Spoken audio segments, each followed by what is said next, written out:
Hi there, I'm Danny Henderson. Welcome back to my disclosure channel. The man on the screen has been on this channel now about 4 times. His name is Alfy Basurto. Those of you that follow the content on here, the real life disclosure information and intel that I give to you via people like him, know that this is not a platform for snowflakes. If you are of a delicate, ridiculous nature, pop along and go and watch Housewives of Hollywood Hills or something of that nature.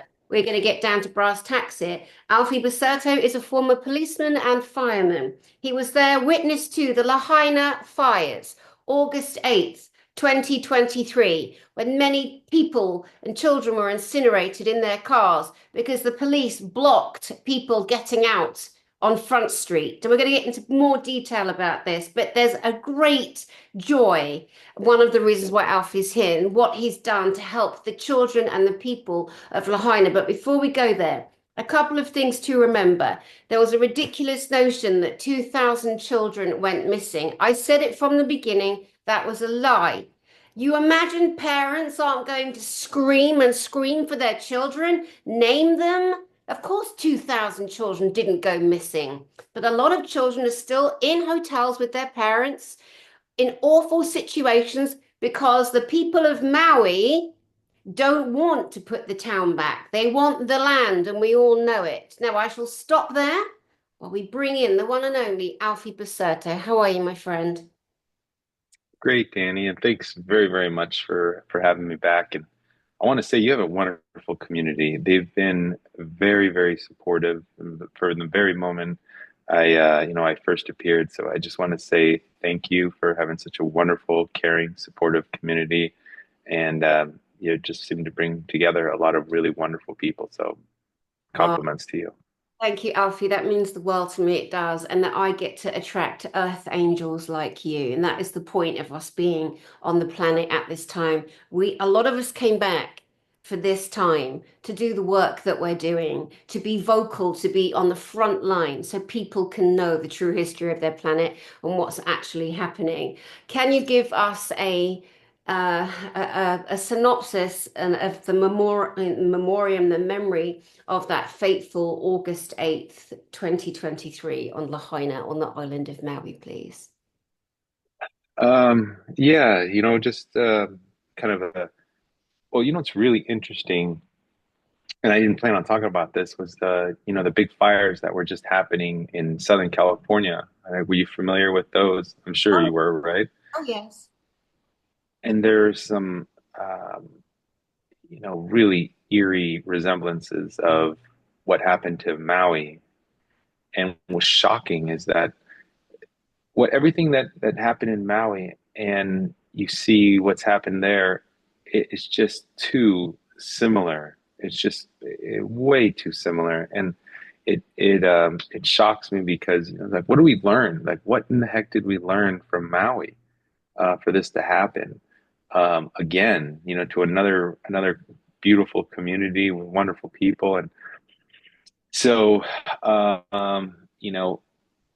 I when California happened, man, that really kind of put up some spidey senses kind of went off, and it just really makes me really think.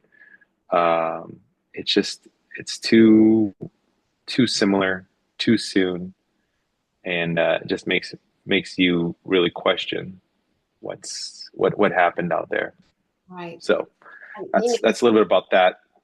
well, so much of And everything just went up in flames, and these weren't little shacky, wooden, long-term inherited or grandfathered in like the area in Lahaina that we're addressing, but there were billionaires and millionaires and everyone in between. There's lots of theories on who, why, when, underground, etc.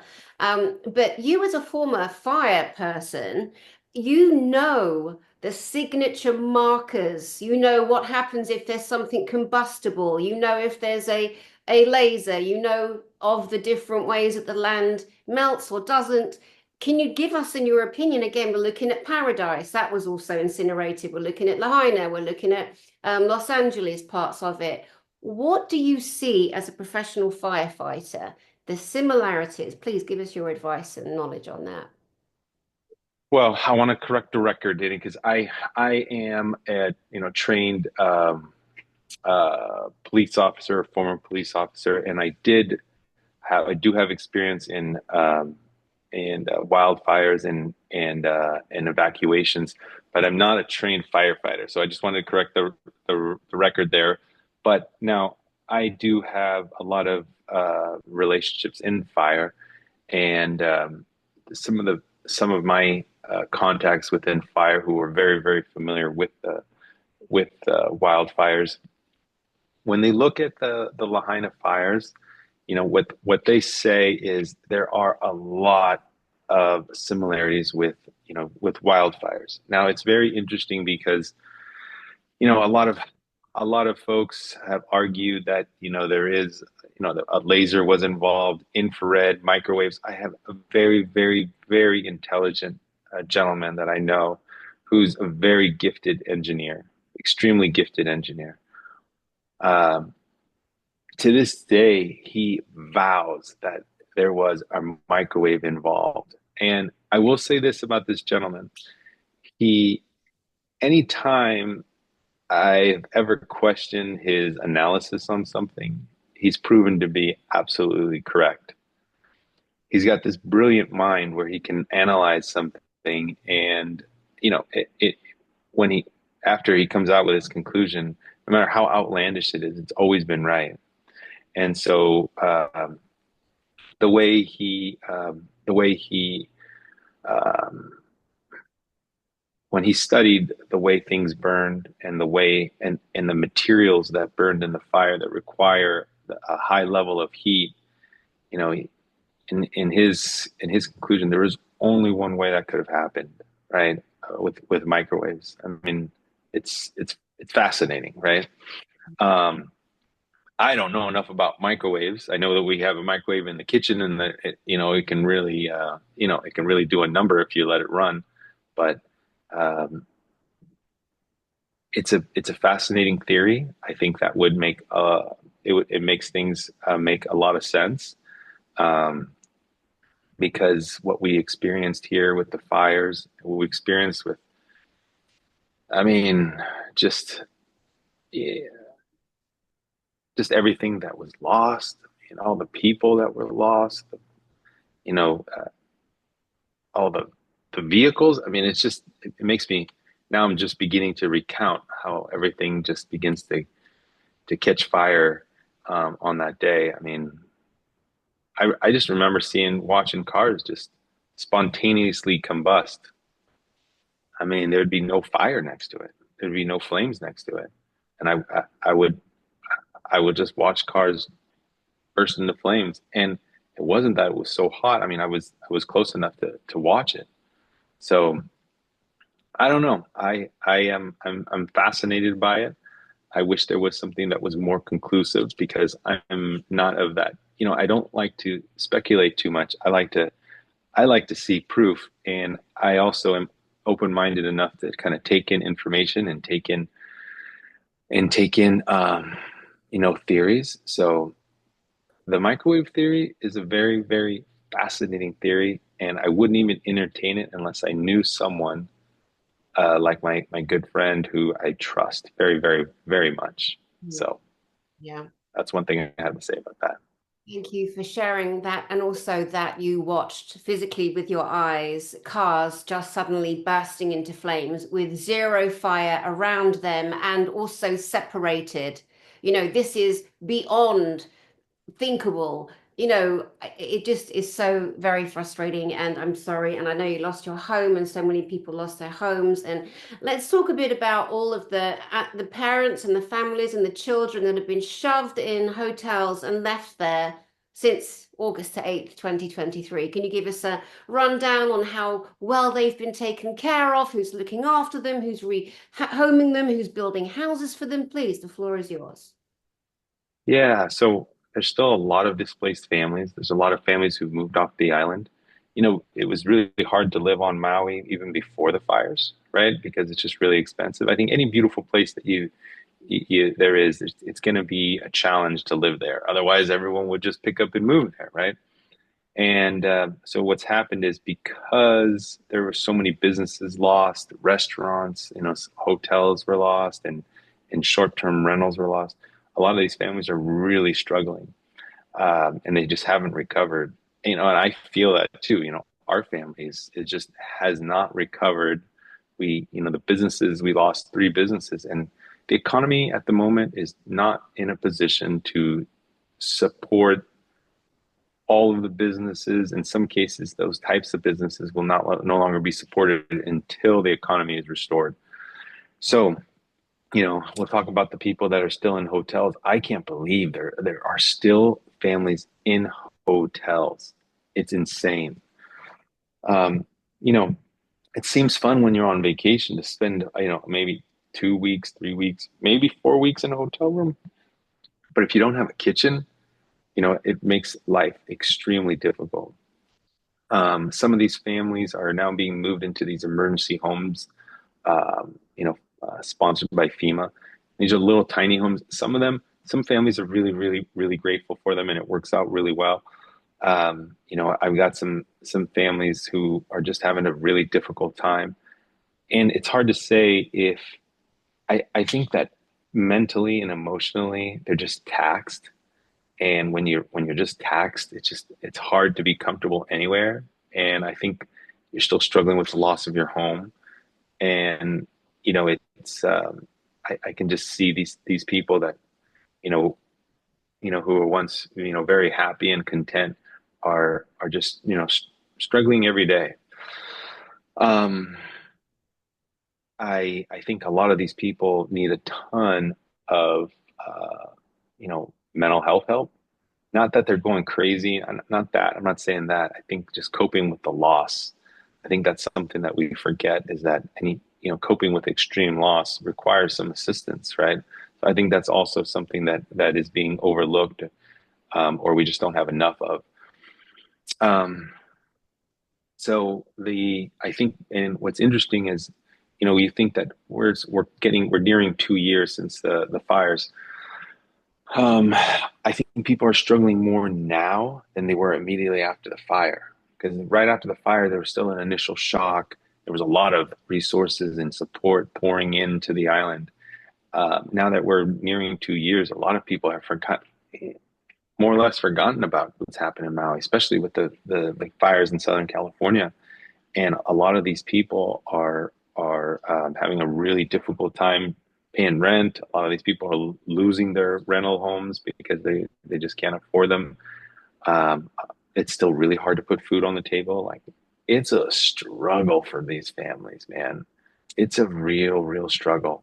So it's 2 years, you would think, yeah, everything's back together and families kind of recovered. It's harder now, Danny, than it was even a year after the fire. It's really difficult for a lot of families. It's so tragic, and the fact is that there were so many generations in different layers and levels of family members, great grandparents and grandparents and parents and children and their children, and that lived in these places in Lahaina downtown. And there was the beautiful banyan tree that was like a prominent feature, and it had just such history, ancient history. And the ancestors and the bones that they move from one site to another, and so many things have been destroyed, and it's just beyond heartbreaking. And the impact, the mental health impact, the well-being, and yeah, like you say, once shock wears off, other things come to play. And those that don't know, that Hawaii is a group of islands in the middle of the Pacific Ocean. One side furthest away, you've got Japan, the other side, you've got Australia. And there's just this group of islands, Lahaina being one of them, Maui being one of them, and Lahaina being, a beautiful town there, which is what directly talking about. Now, it blows my mind that someone like, is it Larry Fink, one of the single richest bubble billionaire, lives on the island opposite, yeah, or another part of Maui, So live that bugger. so there's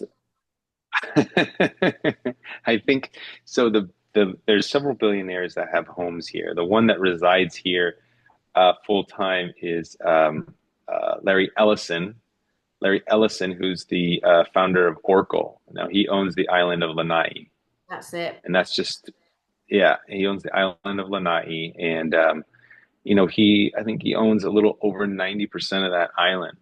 Um, so I mean, that makes it very, very interesting. That's we have about one person who owns an entire island.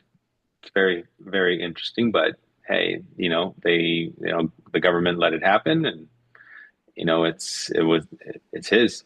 So Well, it's like that's that. the government let it happen. So let's just talk briefly about the history of the beautiful islands and the last queen of Hawaii, Queen Lilikoi, and who was Hmm. imprisoned, and her team and her people were tortured, and they were like, if you don't sign over the queendom, we're going to kill everyone. And that is what happened. And there are witnesses, and it's in books. And I have one of the books, I often show it. It's called And Then There Were None. This is the genociding of the beautiful Hawaiian people, the indigenous Hawaiian people, of which it said there's only 2% of pure bloodline left of the actual pure bred Hawaiian people. That's why there's that island off of Kauai where the pure Hawaiian people live, no electricity, no internet, interestingly run by a white family, but hey, well done them. If you're trying to preserve, I hope they're treated well. We don't know because we're not allowed there. I'm not allowed there, I'm too white.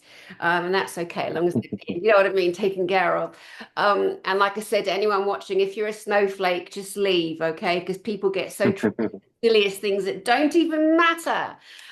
So yeah, so that billionaire Larry Ellison, sitting there on his deck watching families fall apart, people can't pay their rent. And it's funny because, I've had money in my lifetime and I was and am extremely generous. And so if I have it, I give it. And I've done that. So I can attest that I truly do. And I don't think one rich person should save the world. I don't, but I think you should make steps to helping your neighbors, across the way, especially if you've got more money than you will ever be able to spend in your lifetime. But anyway, that's just me. And so with the children and their parents in the hotels, another important point to highlight here is that the numbers of missing children that were incorrect, there were never 2,000. Like I said, the parents would be screaming for those children. But a lot of children didn't return to school. They couldn't. They were so traumatized. Their parents were terrified to have them out of their sight. So the registrations in school classes showed less children, but they weren't dead, most of them. I know we spoke a few months ago on this, but do you have a final full count of how many people we lost in that fire at Lahaina? It was just over 100 individuals' souls were lost. That's the official accounting of it. We'll talk about the children and that.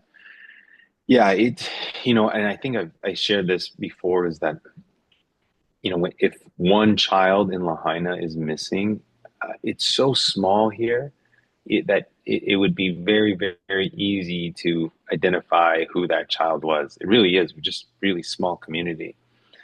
Especially now, if you have children in school, I mean, word travels just so quickly.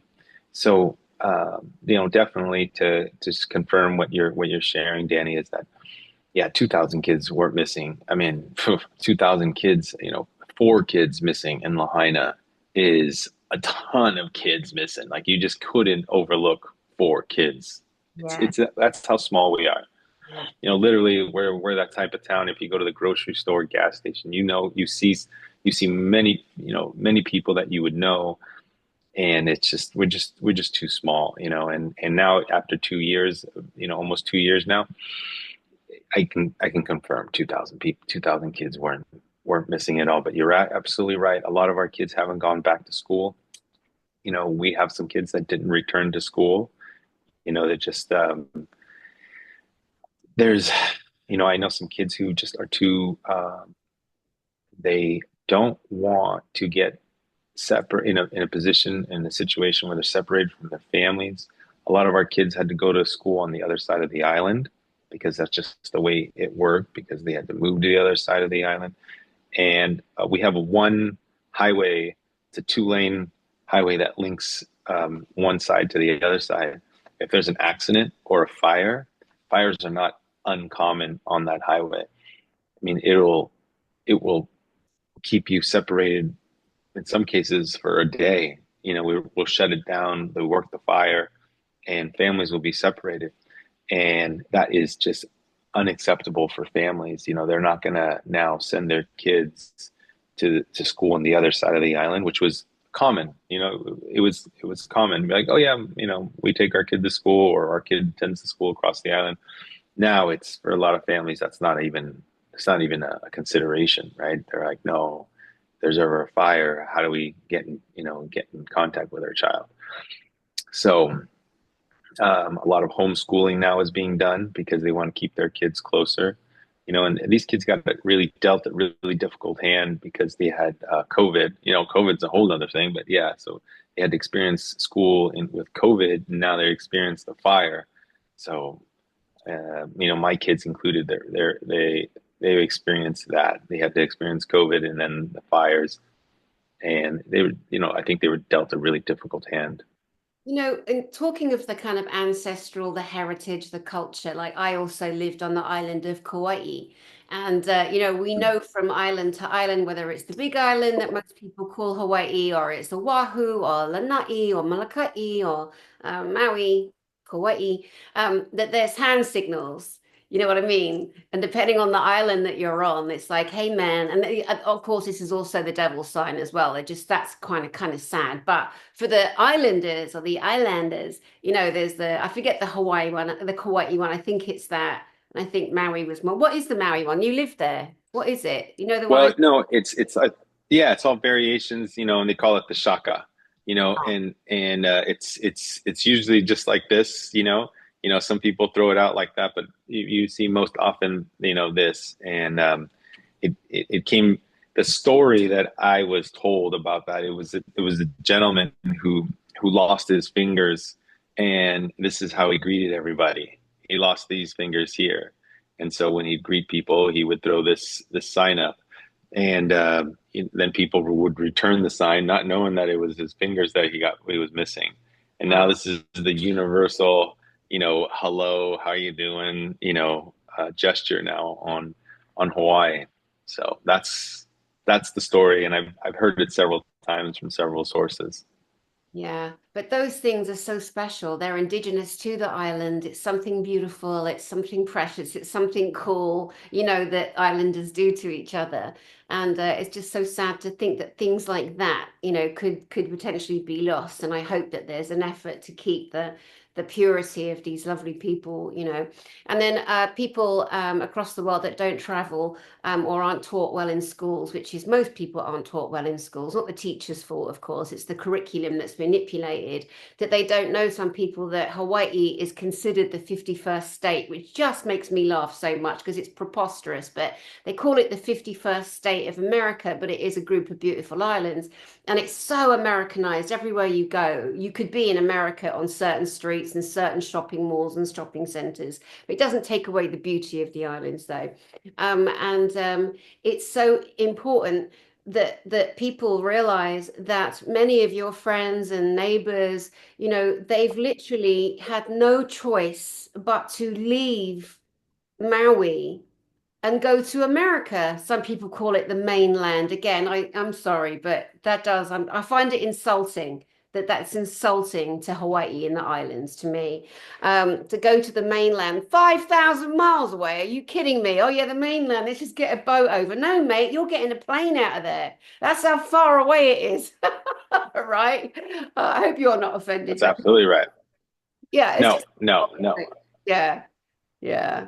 Yeah, it's a really interesting thing. So, I have a lot of thoughts about that because, there's a lot of animosity and a lot of hard feelings here on in Hawaii towards colonial,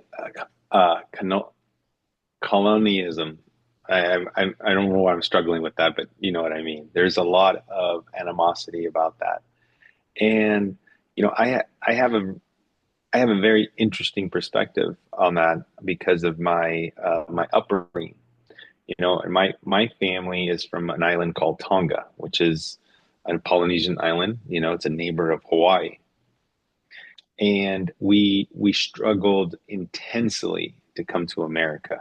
When I was younger, um, it was the dream of every, I would say almost every foreign country to come to America.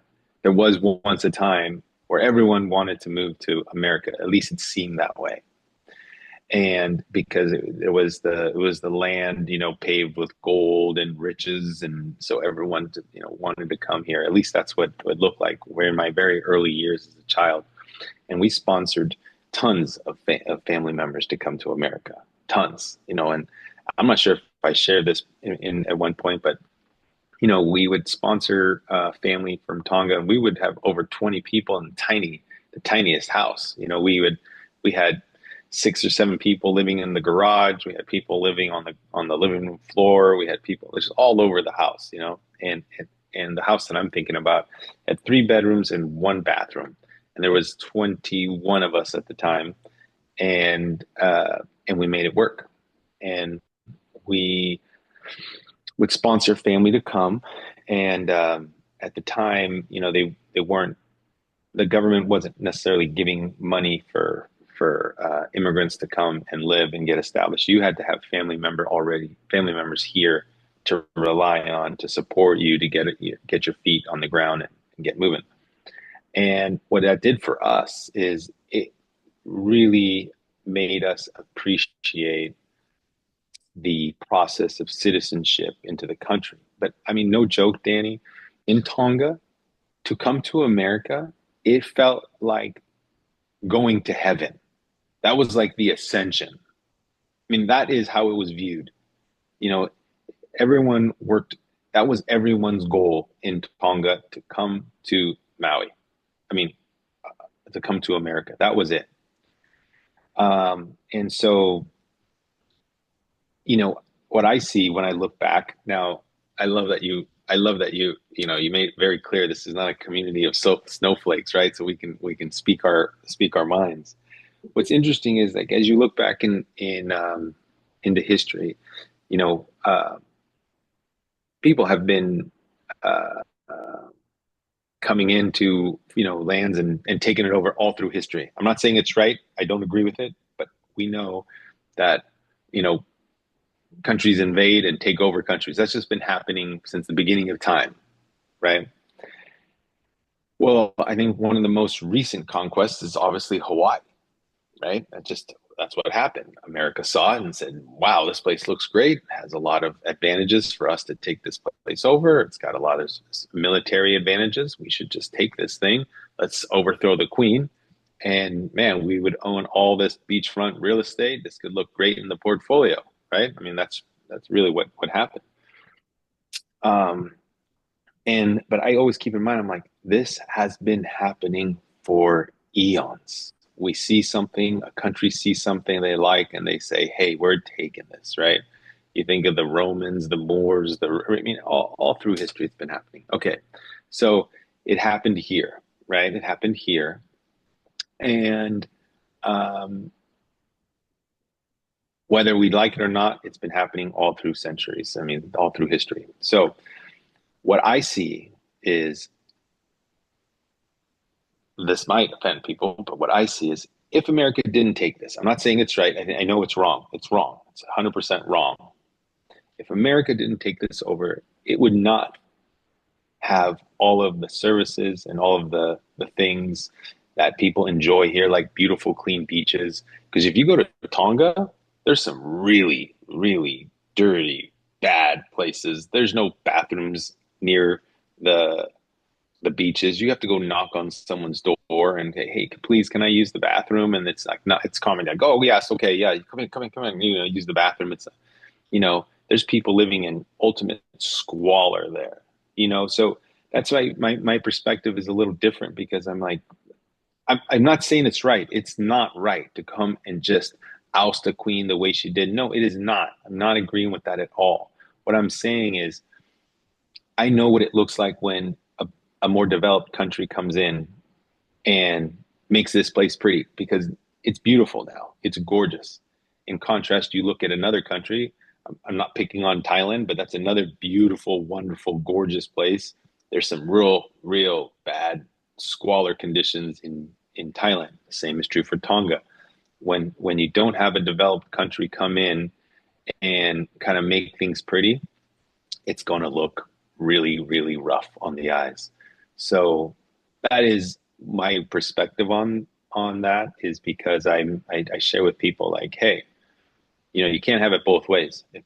It's either not going to be acquired by a more developed country, well, then it's going to look like it's an undeveloped country.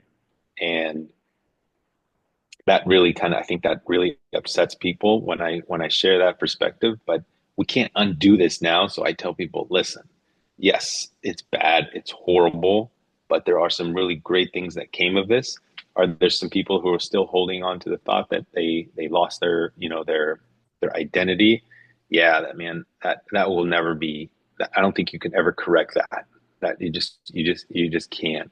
And the only thing you can do now is just kind of make them, I guess they make the best effort in making amends in that area. And what that looks like, I don't know. Is it being done correctly now? I don't think so. I don't believe that either. So that's my perspective, Danny. I don't know. I don't Yeah. know. I know it's a little different than most people. Yeah, no, you make a good point, but also you could go to downtown LA and you cannot believe the filth and the squalor there. And that's the most developed, right? It's just everywhere you go. I was used to be a nursery nurse years ago, and I was working for the family, the Orthodox Jews, lovely family called the Reichmans, and they built the two older brothers, Barry and Paul. They built the Canary Wharf, which is a part of London. It's an island on the River Thames in London. It's a financial centre. So I worked for one of their kids. And they had four children. So I was governess, I was nursery nurse, I was this, I was that. And I loved them so much. The children were so beautiful. And we went for a bar mitzvah to LA, Hancock Park. And it was funny. Goldie, the mother, took me with her to get nails done, right? And the woman doing the nails was Russian. And I had no idea about Orthodox. I learned so much, and I wasn't racist, and I didn't care. And I was so delighted to be treated so nicely. Well, that Russian woman, she got my finger and she shoved it in the water, and she's so angry. And I was like, ow, ow. And then I realized, oh my God, why does she hate me? This woman is seething hatred because I was the help. And I was the help, I was the nanny, I was the governess. And it was so interesting to witness that. Anyway, on that same day, I got the rest of the afternoon off. So I thought, oh, I know, I'll go to the Beverly Wilshire Centre and I'll go and see a movie. And it was a Julia Roberts film at the time. Anyway, I was wearing a little denim jacket, crop jacket, cycling shorts because they were in fashion, and little leather pixie boots, right? So fine for during the day, but not in the red light area in LA at the wrong time of night. So I came out of the Beverly Wilshire Center on the wrong side, got on a bus going the wrong way, and oh my God, I saw things I could never repeat. I was in hell.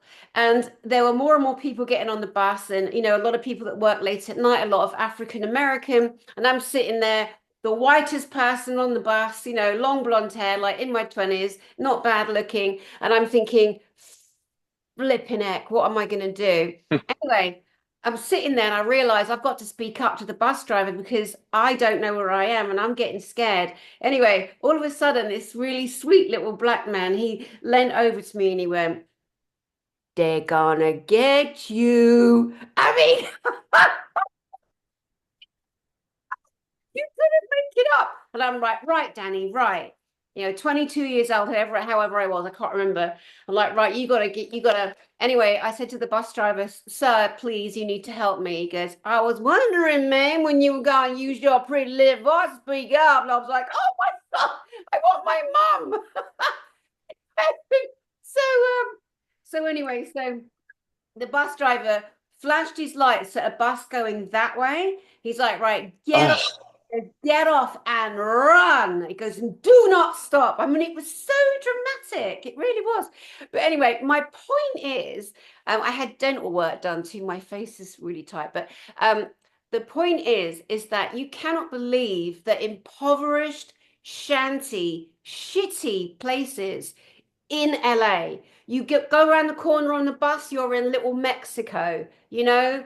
It is just unbelievable. So yeah, there's absolute abstract poverty everywhere. But anyway, now that I've completely derailed the conversation, let me bring myself back to the main point of you and I getting together again. A, to have a catch up, or is to make sure that we do not take our eyes off Lahaina, sir. And I made a vow, and here we are again. It's like our fourth broadcast.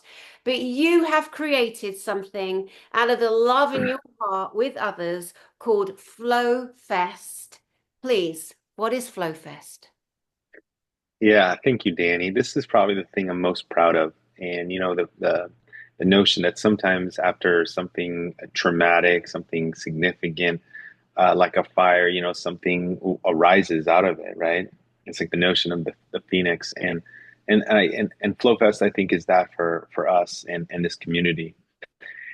Something that happened to me right after the fire, and is that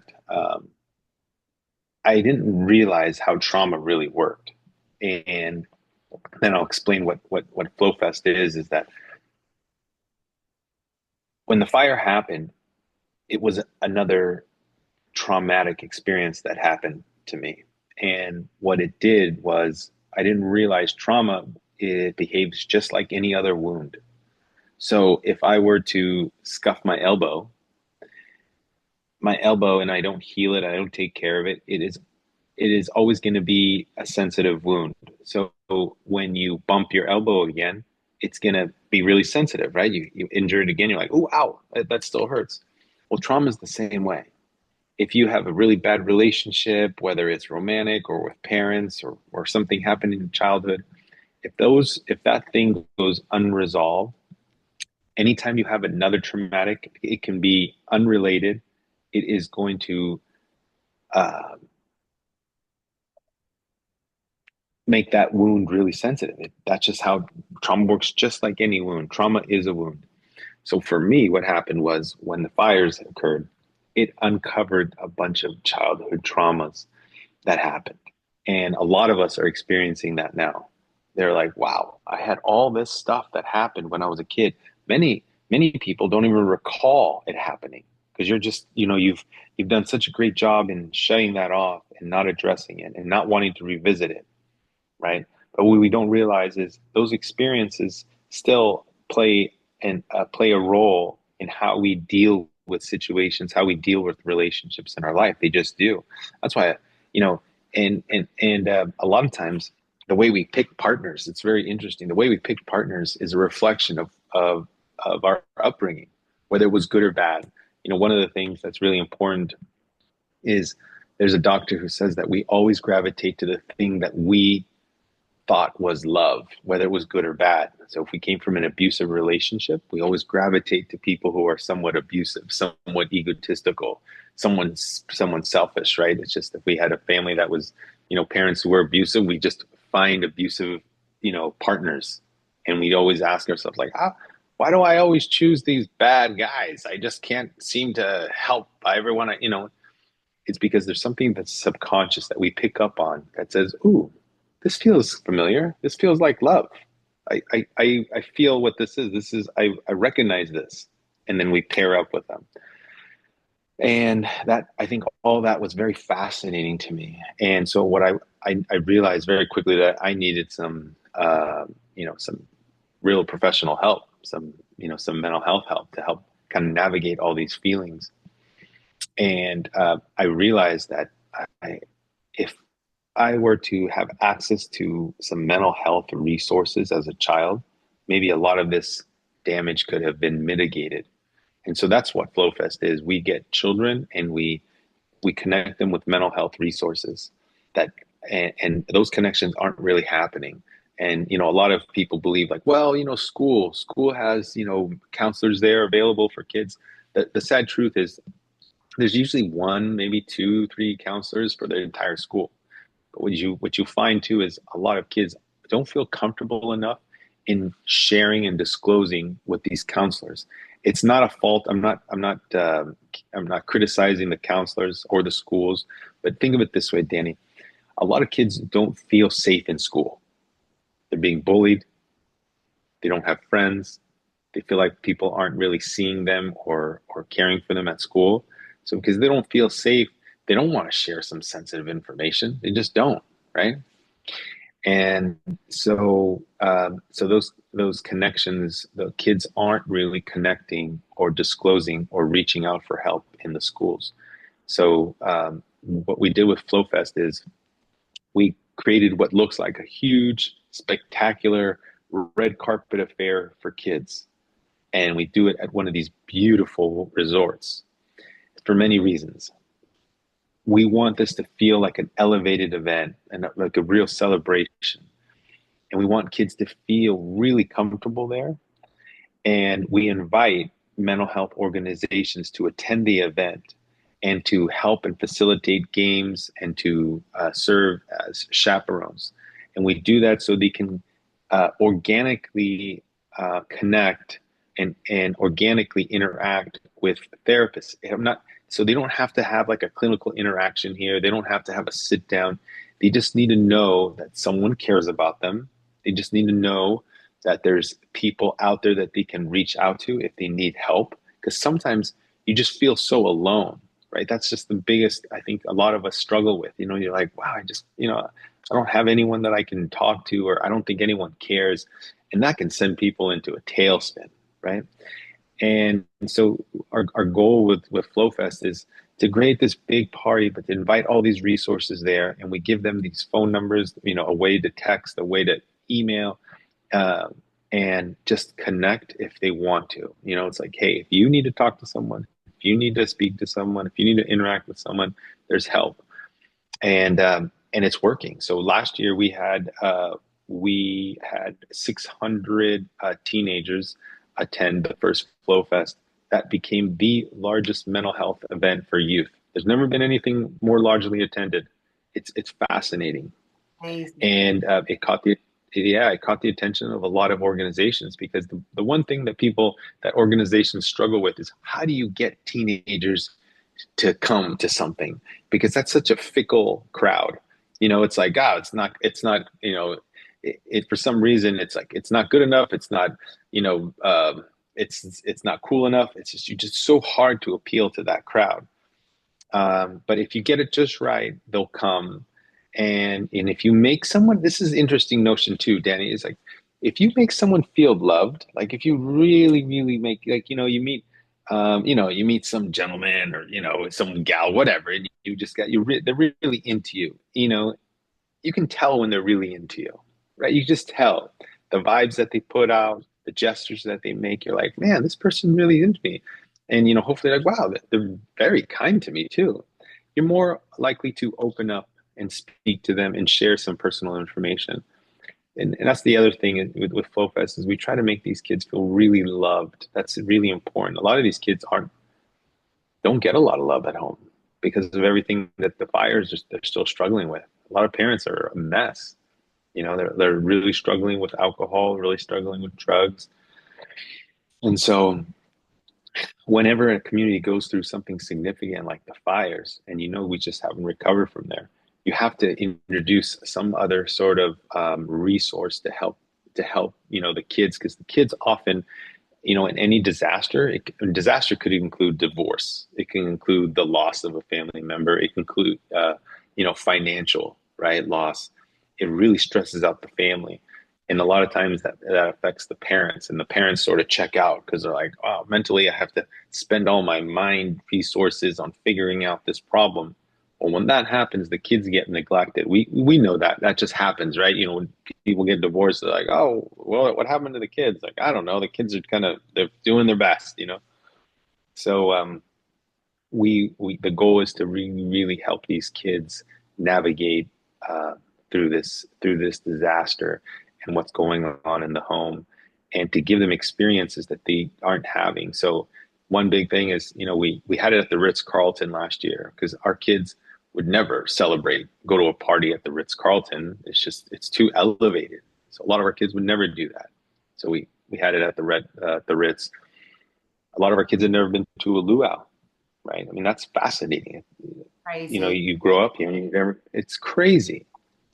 So we did that. A lot of we have to teach our kids that you can become really playful without the use of alcohol and drugs.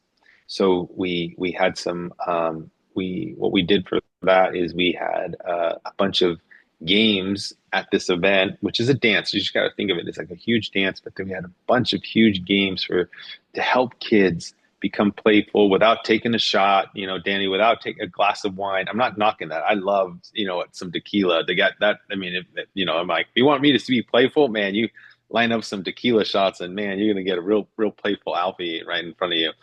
But, kids, that's just not an option for them. So, and then you just make it extremely fun and you send a ton of love at them and you have a kid that will open up and share things they would otherwise wouldn't.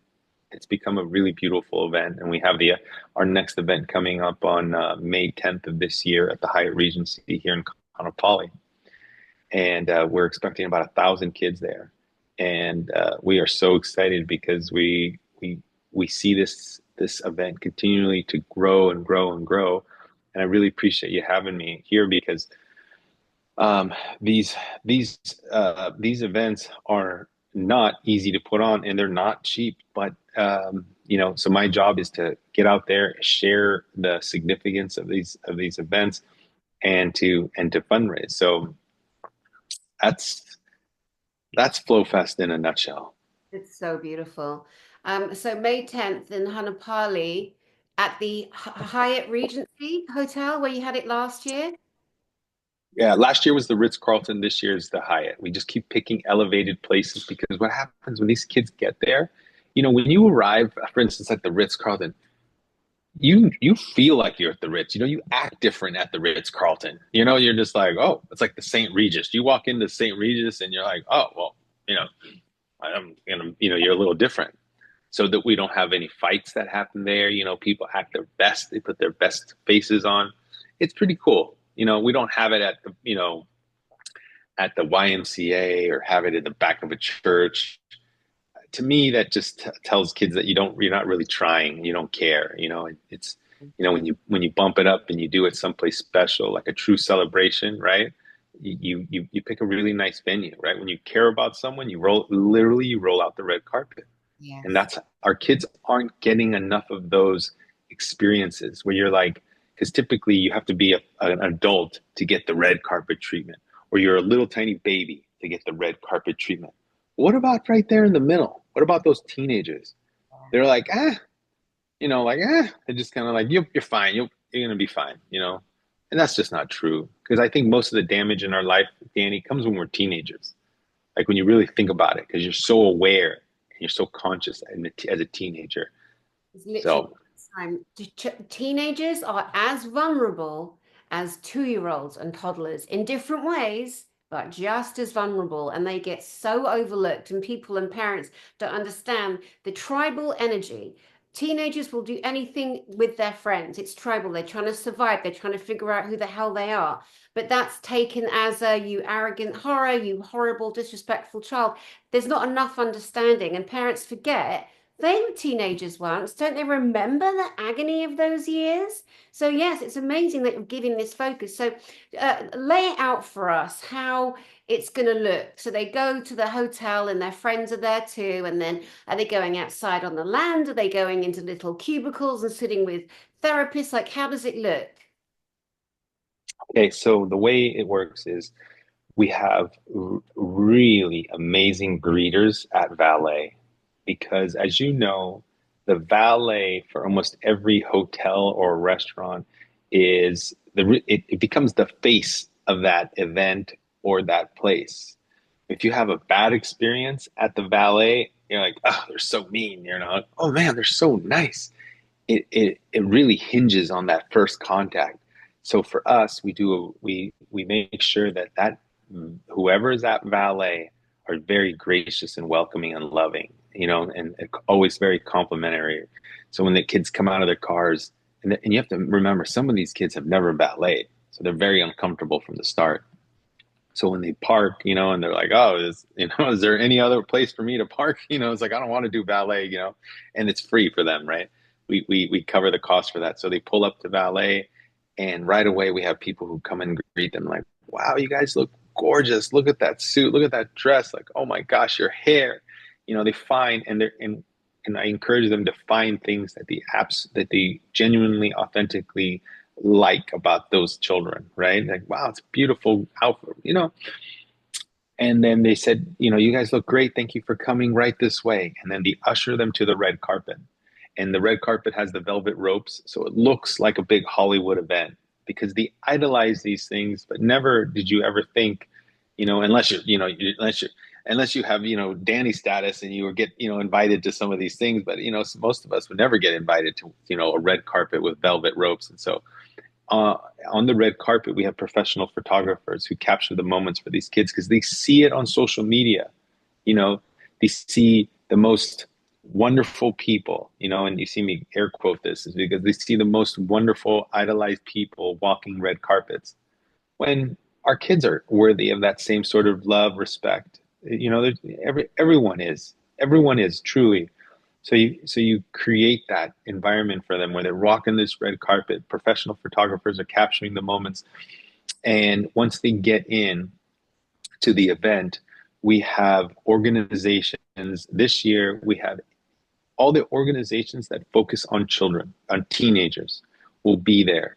So we have the YMCA, the Aloha House, Maui Behavioral Health Resources, Teen Line, MEO. I know some of these organizations are sort of foreign, but if they focus on children, they're there. And we've encouraged these organizations to facilitate games. And the games are like big Jenga, big Connect Four, big checkers, a cornhole. There's a soccer game, a basketball game. These are all they look like carnival style games. And we do that, one, so the kids will naturally gravitate to these organizations and have interactions with them. They're not clinical. They just come in and say, "Hey, what's this game?" And the organization helps facilitate, "Hey, these are the rules. This is how you play it." And then you'll see a lot of children ask, like, "What do you guys do?" Because they have a table there. And like, "Oh, and for instance, Teen Line is what they do is they certify other teenagers to become counselors, and they're like a suicide prevention.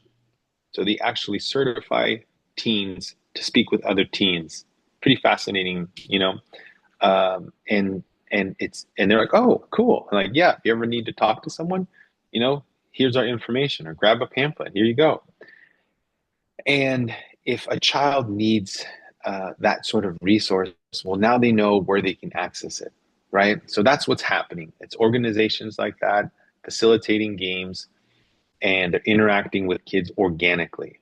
What I've always said, it's like when you know someone who's fabulous, like Danny, I'm sure you know someone in your life who's just this wonderful person, but they're single, and you're like, man, if they met this other wonderful single person, they're just so wonderful, but they just never met. What do, right? You have a party at your house, Danny, and you're like, "Hey, I'm going to invite Barbara and I'll invite Dan, and then we'll just bring them together at the party and they'll just meet and they'll fall in love." Well, this is not a romantic connection, but it's still a connection, and we invite them all to the party, and they just connect, and then we made sure that we have this wonderful DJ that we bring in. It's so important, man. Anytime you deal with teenagers, the DJ, the music has to be spot on. If it's not on, that whole thing's a wreck. You could spend $1 million, and you don't get the DJ right. It's a wrap. And then we have the DJ, and then we kind of interrupt. We interrupt the music, and to give away prizes, to have little contests, to have other entertainment like the luau. I was just saying, like, our kids have never been to a luau. That's just a shame. They need to know their cultural background. They need to know, yeah, they have to, and it's a shame that we're not making a big push to teach our kids, fire knife dancing. I'm my family's from the island of Tonga. We have a lot of Tongans here, and I consider all us Polynesians brothers and sisters. Even though we're from different islands, we all look the same. We all have similar customs, and we if we don't make an effort to preserve our culture, it will be lost. That's It right. absolutely will be lost. Tell people that don't know what a luau is, please.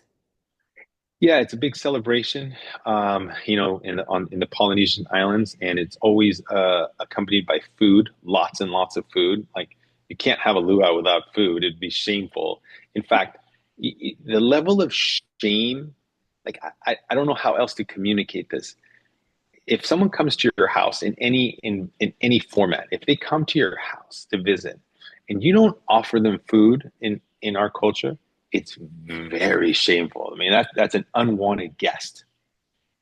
And even your unwanted guest, you would offer them food. You just have to. That's how strong the customs are.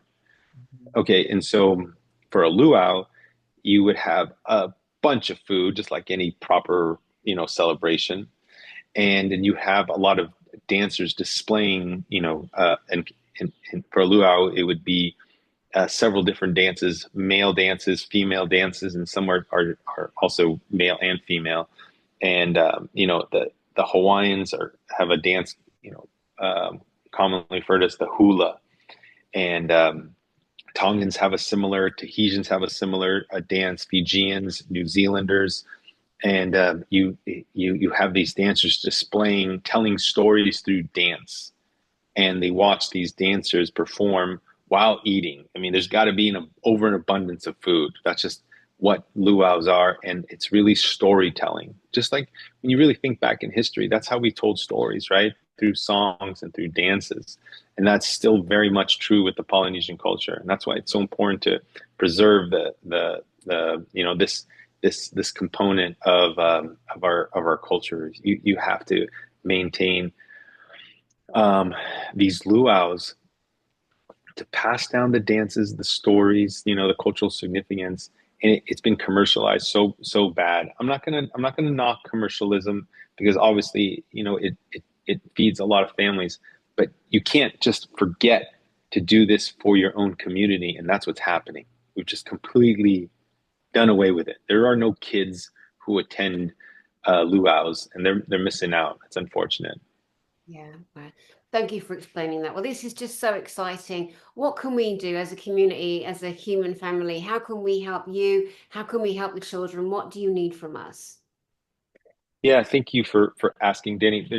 If anybody wants to support this event, they can find us on our website, and it's rebuildmaui.org. That's rebuildmaui.org.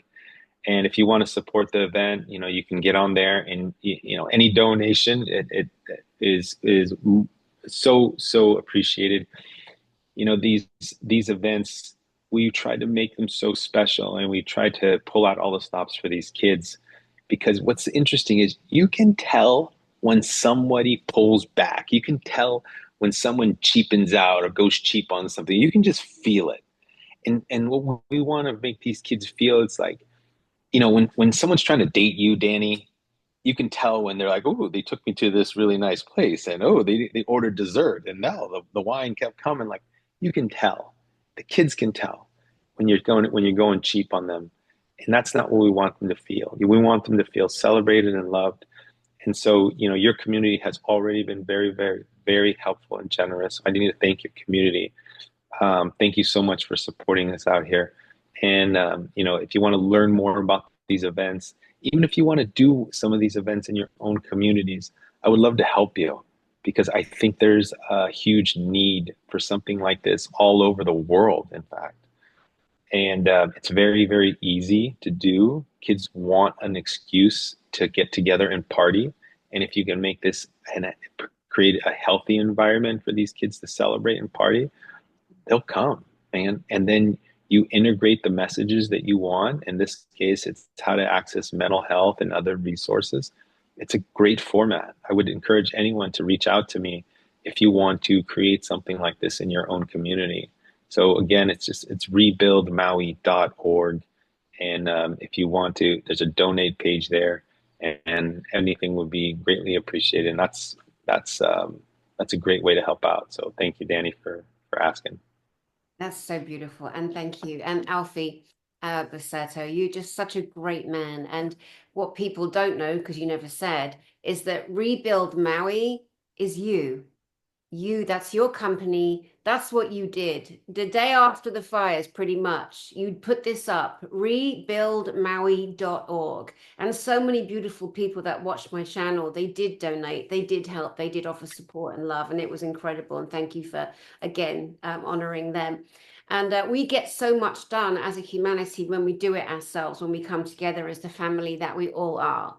And you've done incredible. You also had land, and you were putting up little homes, and you and your wife, your beautiful wife, who's about to give birth to a little baby girl any day, so exciting. You were giving people who'd lost their homes in the fire, you were letting them, you were giving them a place to live, and you were stopped. The government stopped you, local authorities stopped you, right? Horrific, horrendous nonsense. You are a shining example of what a good human is, Alfie Basurto. And I'm just so honored to be in your presence and to see you not only recovering from your own trauma that was exposed during the Lahaina fires and after, but taking that and including the children and teenagers at the roughest time of their lives. You're amazing. How embarrassed are you right now? I really appreciate that. It's very, very kind of you, Danny. So thank you. I appreciate that, and appreciate you always having us on. And you know, you've created something that's been it's very, very cool and honorable, and to be a part of it in this small way is spectacular. I really thank you. You know, there's I love that you said, you know, we're all a part of this human family. I 100% believe that we really all are when you really boil things down to it. And I think if we move closer to that, because you know, if you have a brother or sister, sometimes you don't necessarily they're your best friend, but you still need to love them like a brother and sister, right? Like you know, a lot of people understand that they're like, yeah, we're not best friends, but I do anything for them. I think when we get back to that, I think the world becomes really beautiful. Yeah, yeah, it does, and obviously we don't get on with everyone, but we just give them a different job. You go over there, you do that, I'll do that. But, we do what we do. So, That's again, Alfie Basetto, thank you, sir. Rebuildmaui.org is the place to go, you guys. May 10th for the Flow Fest. What can you do? Can you be part of it? Can you donate to it? Can you gift something to it? So rebuildmaui.org. Thank you, Alfie. Again, you're an amazing man. Aloha. thanks, Danny. Thanks for having me on again. Okay. Have a wonderful day. And thank you to all your community members. They're amazing. You're amazing. And it's been a real pleasure getting to know you. Oh, thank you, Alfie. And to all of you beautiful souls watching, I hope you feel uplifted. I hope you can share this event, please. Flow Fest. There are so many children stuck in hotels, so many children depressed. They're really struggling. And there's something we can all do about that. My name is Danny Henderson. I send you love from my heart to yours. Aloha, mahalo.